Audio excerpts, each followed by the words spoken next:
Hello friends, നിങ്ങൾക്കെല്ലാവർക്കും എൻ്റെ ചാനലിലേക്ക് സ്വാഗതം. ഇന്നൊരു കളർ പെൻസിൽ ട്യൂട്ടോറിയലാണ് നമ്മൾ ചെയ്യുന്നത്. ഒരു ബേർഡിനെ എങ്ങനെ കളർ പെൻസിൽ ഉപയോഗിച്ച് വരയ്ക്കാം. അപ്പോൾ ഞാനിന്നിവിടെ വരയ്ക്കുന്നത് ഒരു കിങ്ഫിഷറിനെയാണ്. ഇവിടെ വരയ്ക്കാൻ ഉപയോഗിക്കുന്ന മെറ്റീരിയൽസ് ഫാബ്രിയാനോ എന്ന ബ്രാൻഡിൻ്റെ ഒരു സ്മൂത്ത് പേപ്പറാണ്.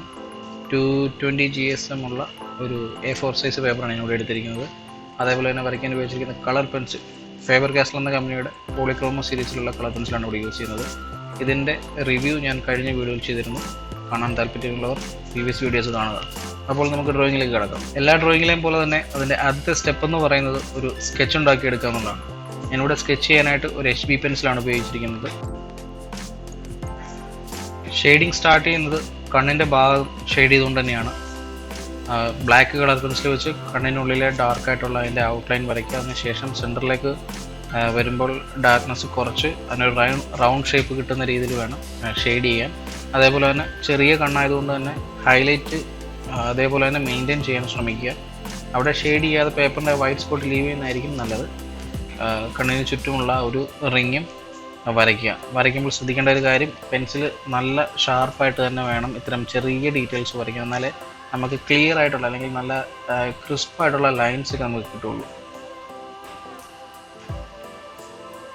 ഈ ഡ്രോയിങ്ങിൻ്റെ എല്ലാ ഭാഗത്തും ഡാർക്കായിട്ടുള്ള ഭാഗം ഞാൻ ബേസ് ലെയർ കൊടുത്തിരിക്കുന്നത് ബ്ലാക്ക് കളർ തന്നെയാണ്. അത് എക്സാക്റ്റ് ബ്ലാക്ക് കളർ ആണെങ്കിലും അല്ലെങ്കിൽ മറ്റ് കളറിൻ്റെ ഡാർക്ക് വരുന്ന ഭാഗത്തും ഞാൻ ബേസ് ലെയർ കുറച്ച് ബ്ലാക്ക് കളർ തന്നെയാണ് കൊടുത്തിരിക്കുന്നത്. അപ്പം നിങ്ങൾക്ക് നിങ്ങളുടെ ഇഷ്ടം അനുസരിച്ച് ബ്ലാക്ക് കൊടുക്കാം, അല്ലെങ്കിൽ ആ കളർ തന്നെ കുറച്ചുകൂടെ പ്രഷർ അപ്ലൈ ചെയ്തുകൊണ്ട് തന്നെ ഡാർക്കായിട്ട് വരയ്ക്കാം, അല്ലെങ്കിൽ മറ്റ് കളറുകൾ മിക്സ് ചെയ്ത് വേണമെങ്കിൽ വരയ്ക്കാം. നിങ്ങളുടെ ചോയ്സാണ് അതൊക്കെ.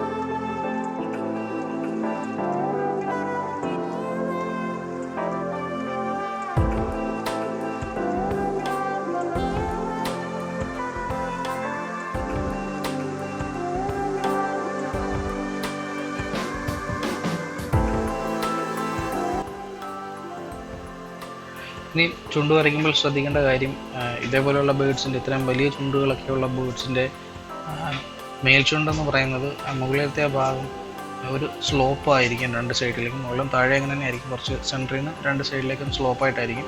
അപ്പം മുകളിലത്തെ ചുണ്ടിന് ഹൈലൈറ്റ് കുറച്ച് കൂടുതലായിരിക്കും, താഴത്തേത് കുറച്ച് ഡാർക്കുമായിട്ടിരിക്കും. അത് ലൈറ്റ് വന്ന് പതിക്കുന്ന ആ ഒരു ഇതിന് വ്യത്യാസം ഉണ്ടാകാം. പക്ഷേ എൻ്റെ ഇവിടുത്തെ റെഫറൻസിൽ മുകളിലത്തെ ചുണ്ടിന് നല്ല ഹൈലൈറ്റ് ഉണ്ട്, താഴത്തെ ചുണ്ട് നല്ല ഡാർക്കുമാണ്. അതുകൊണ്ട് ഞാൻ താഴെ അത്യാവശ്യം നല്ല രീതിയിൽ തന്നെ ബ്ലാക്ക് ആഡ് ചെയ്യുന്നുണ്ട്.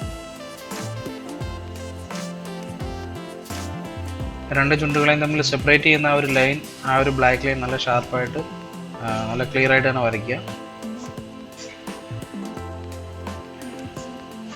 കളർ പെൻസിൽ വരച്ചു തുടങ്ങുന്നവർ ഇതേപോലെയുള്ള ചെറിയ ചെറിയ ഡ്രോയിങ്സ്, അതായത് കൂടുതൽ കോംപ്ലിക്കേറ്റഡ് അല്ലാത്ത റെഫറൻസ് ചൂസ് ചെയ്യുന്നതായിരിക്കും നല്ലത്. ഇതേപോലുള്ള ബേഡ്സിൻ്റെയൊക്കെ ആകുമ്പോൾ ഏതെങ്കിലും 1, 2 അല്ലെങ്കിൽ 3, 4 കളേഴ്സ് മതിയാകും നമുക്ക് കംപ്ലീറ്റ് ഒരു ഡ്രോയിങ് ഫിനിഷ് ചെയ്യാൻ. അപ്പം കൂടുതൽ ലെയർ ചെയ്യേണ്ടതായിട്ടോ അല്ലെങ്കിൽ കൂടുതൽ കളർ മിക്സ് ചെയ്യേണ്ടതായിട്ടുള്ള ഒരു ബുദ്ധിമുട്ട് വരുന്നില്ല. അപ്പോൾ ഇത്തരം ചെറിയ ഡ്രോയിങ്സ് പ്രാക്ടീസ് ചെയ്യുക. പോർട്രേറ്റ് ഡയറക്റ്റ് ചെയ്ത് തുടങ്ങുന്നതിന് മുമ്പ് ഇതേപോലുള്ള ചെറിയ ഒബ്ജക്ട്സ് ചെയ്ത് തുടങ്ങുന്നതായിരിക്കും നല്ലതെന്ന് എനിക്ക് തോന്നുന്നു. അതേപോലെ തന്നെ വൈറ്റ് കളർ പെൻസിൽ വെച്ച് ബ്ലെൻഡ് ചെയ്യാം. അത് ബ്ലെൻഡിങ്ങിന് നല്ലതാണെന്നുള്ളത് കഴിഞ്ഞ ഈ പ്രോഡക്റ്റിൻ്റെ റിവ്യൂവിൽ ഞാൻ പറഞ്ഞിരുന്നു.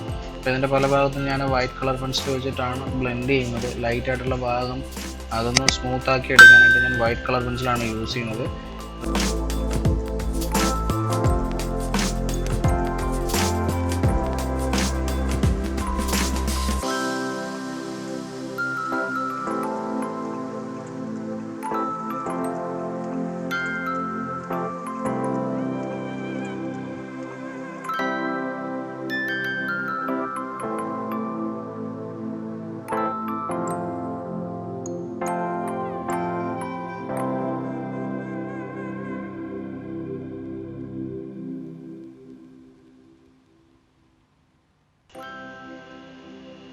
കിങ്ഫിഷറിൻ്റെ ബോഡിയുടെ ഒരു മേജർ പോർഷനും ബ്ലൂ കളറാണ്. ഇപ്പം ബ്ലൂ കളർ അതിനകത്ത് ലൈറ്റ് ബ്ലൂസ് വരുന്നുണ്ട്, കുറച്ച് ഡാർക്ക് ബ്ലൂസ് വരുന്നുണ്ട്, ഇൻഡിഗോ കൂടുതൽ വരുന്ന ഭാഗമുണ്ട്. ചിറകിൻ്റെയൊക്കെ ശരീരത്തിൽ നിന്ന് തുടങ്ങുന്ന ഭാഗത്തേക്ക് കുറച്ച് ഡാർക്ക് ഷെയ്ഡ്സ് ഉണ്ട്. അപ്പോൾ അത്തരം ഡാർക്ക് ഷെയ്ഡ്സ് വരുന്നത് ഞാൻ ബേസ് ലെയർ കൊടുത്തത് ബ്ലാക്ക് കളർ ഉപയോഗിച്ചിട്ടാണ് ആദ്യം കൊടുക്കുന്നത്. പിന്നെ അതിന് മുകളിൽ കൂടി ലൈറ്റ് ബ്ലൂ, സ്കൈ ബ്ലൂ അല്ലെങ്കിൽ ഇൻഡിഗോ ഇതൊക്കെ മിക്സ് ചെയ്തിട്ടാണ് ഞാനിവിടെ ഷെയ്ഡ് ചെയ്യുന്നത്. അപ്പം കൃത്യമായ ഒരു പാറ്റേൺ ഞാനിവിടെ ഫോളോ ചെയ്യുന്നില്ല.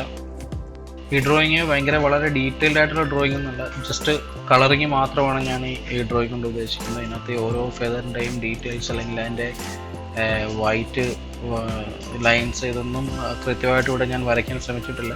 ഞാൻ ജസ്റ്റ് കളർ ലെയറിങ്, അതിൻ്റെ ബ്ലെൻഡിങ് അത് മാത്രമാണ് ഈ ഒരു ഡ്രോയിങ് കൊണ്ട് ഉദ്ദേശിക്കുന്നത്. കാരണം എൻ്റെ പ്രീവിയസ് വീഡിയോ ഇതിൻ്റെ ഈ പ്രോഡക്റ്റിൻ്റെ റിവ്യൂ ആയതുകൊണ്ട് ആ പെൻസിൽ ഉപയോഗിച്ചൊരു ഡ്രോയിങ് ചെയ്യുക എന്നുള്ളത് മാത്രമാണ് ഉദ്ദേശം. അപ്പം കൂടുതൽ റിയലിസ്റ്റിക് ആയിട്ടുള്ള ഡീറ്റെയിൽഡ് ആയിട്ടുള്ള ഡ്രോയിങ് കളർ പെൻസിൽ ഉപയോഗിച്ച് ഇനി വരുന്ന വീഡിയോസിൽ ഞാൻ ചെയ്യുന്നതായിരിക്കും.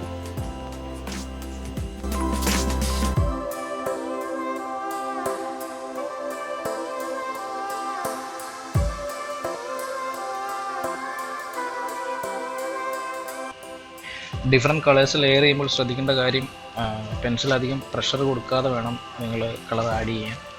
കൂടുതൽ പ്രഷർ കൊടുത്താൽ പിന്നീട് അതിന് മുകളിൽ ആഡ് ചെയ്യുന്ന കളേഴ്സൊന്നും അതിൽ പിടിക്കാതെ വരും.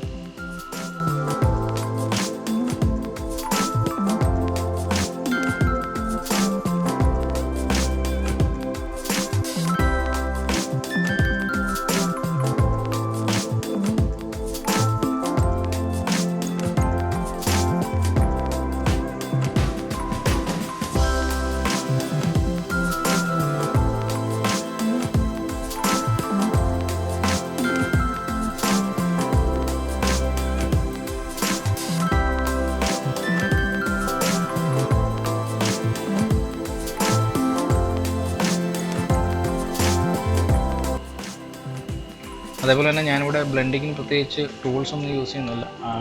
പെൻസിൽ ലെയർ ബൈ ലെയർ ആയിട്ട് കളർ ആഡ് ചെയ്യുകയാണ്. പിന്നെ ഒന്ന് സ്മഡ്ജ് ചെയ്യാൻ വേണ്ടിയിട്ട് ഇടയ്ക്ക് ഞാൻ ബ്രിസിൽ കട്ട് ചെയ്തൊരു ബ്രഷ് വെച്ചിട്ടത് സ്മഡ്ജ് ചെയ്യുന്നുണ്ട്.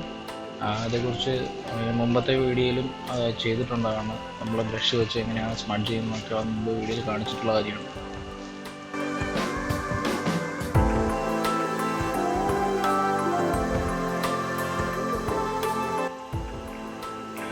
ഇലക്ട്രിക് ഇറേസർ വെച്ചിട്ടാണ് ഞാൻ ഇതിൻ്റെ ഹൈലൈറ്റ്സ് ഒക്കെ ചെയ്യുന്നത്.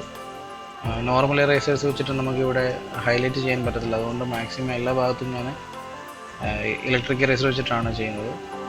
ഇത് നിങ്ങൾക്ക് അവൈലബിൾ ആണെന്നുണ്ടെങ്കിൽ നിങ്ങൾക്ക് യൂസ് ചെയ്യാം. അല്ലാന്നുണ്ടെങ്കിൽ അത്തരം ഭാഗങ്ങൾ വരയ്ക്കുമ്പോൾ തന്നെ ഹൈലൈറ്റ് ഉള്ള ഭാഗം വരയ്ക്കാതെ അവിടെ ഷെയ്ഡ് ചെയ്യാതെ പേപ്പറിൻ്റെ ആ ഒരു വൈറ്റ് കളർ ലീവ് ചെയ്യുക.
ക്ഷമിക്കണം, ഡ്രോയിങ്ങിൻ്റെ വളരെ ചെറിയൊരു ഭാഗം മിസ്സായി പോയിട്ടുണ്ട്. റെക്കോർഡിംഗ് സ്റ്റോപ്പായത് അറിഞ്ഞില്ല. അത് റീസ്റ്റാർട്ട് ചെയ്തപ്പോഴത്തേക്കും അത്രയും ഭാഗം ഞാൻ കംപ്ലീറ്റ് ചെയ്തിരുന്നു.